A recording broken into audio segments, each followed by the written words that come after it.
વિદ્યાર્થીઓ જુઓ, મેં તમને સમજાવ્યું ને, ઓથી જ્યાં આપણે રૂટ 2 લીધું ત્યાં ક્યુ બિંદુ નામ ઓ ક્યુ જેટલું માપ લઈ અને આટલું માપ લઈને એટલા જ માપનો ચાપ આપણે ડાબી બાજુ મારીએ એટલે એ ચાપનું માપ આપણને -√2 મળે. તો આ રીતે આપણે √2 દોરીને -√2 પણ આપણે સંખ્યા રેખા પર એ જ કૃતિ કરીને બતાવીશું. હવે આપણે √3 દોરવાનું છે. √3 દોરવા માટે થઈને આપણે આ માપનો ઉપયોગ કરવાનો છે. એટલે જેટલું આ માપ તમારું આવ્યું,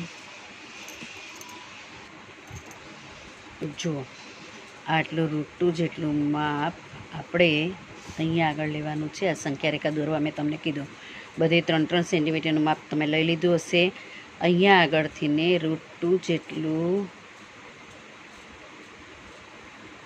માપ આપણે અહીંયા ડાયરેક્ટ લેવાનું છે અને એ ચાપ મારીને પછી ત્યાંથી ને આ લંબ દોરવાનો.